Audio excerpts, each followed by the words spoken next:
Time பார்த்தீங்கன்னா morning 5:10 ஆகுது. So நான் கரெக்டாக வந்து 3:30க்கு எந்திரிச்சு வந்தேன். எந்திரிச்சு வரும்போதே சிட்டு வந்து கொஞ்சம் ஒரு மாதிரி தான் இருந்தா நைட்டில் இருந்தே. இயர் எல்லாமே வந்து ரொம்ப கோல்டாக இருந்துச்சு. ஸோ இங்கே தான் உட்காந்துருந்தா. இந்த இடத்துல லைட்டாக வாமிட் மாதிரி பண்ணியிருந்தா, ஒயிட் ஃபோம் மாட்ட. ஸோ அதுக்கப்புறம் என்ன பண்ணேன் அப்படின்னா, கிட்டன்ஸ் ஃபுல்லாக நைட்டு ஃபீட் பண்ணல போல். அவளை தூக்கி மேலே போட்டுட்டு மேலே மாடியில் கொண்டு போய் அவளை வச்சுட்டு ரூமில். ஸோ கீழே வந்து நிறைய கிட்டன்ஸ் இருக்கும்ல, அதனால் எல்லா பக்கமே ஹாட் வாட்டர் ஊற்றி லிட்டர் சன்லாம் யூஸ் பண்ணியிருப்பாள். அதெல்லாம் மார்னிங்கே வந்து ஃப்ரெஷ்ஷாக சேஞ்ச் பண்ணிவிட்டு எல்லாமே வந்து டப் எல்லாமே ஹாட் வாட்டர் போட்டு க்ளீன் பண்ணுறதுக்காக சோக் பண்ணி வச்சுருக்கேன். ஸோ அதுக்கப்புறம் வந்து இதை ஃபுல்லாக வந்து க்ளீன் பண்ணிவிட்டேன். ஹாட் வாட்டர் வந்து ஊற்றிருக்கேன். இனிமேல் ஸ்டீமிங் வந்து பண்ணணும். இது ஃபீலைன் பேன்லூக்கோபீனியாவா அப்படின்னு சொல்லி கேட்டிங்கன்னா எனக்கு சரியாக தெரியலை. மில்க் வந்து அவளுக்கு நான் ஃபீட் பண்ண போகிறேன் கிட்டன்ஸ்க்கு.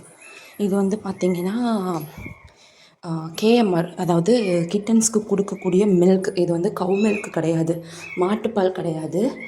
இது இங்கே தான் நான் வந்து அவளை வச்சுருக்கேன். ஸோ மாடியில்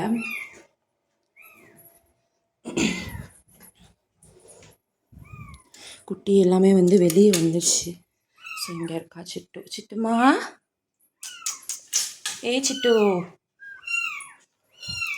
கிட்டன்ஸ் எல்லாமே பாவம், ரொம்ப பசி பிள்ளைங்களுக்கு.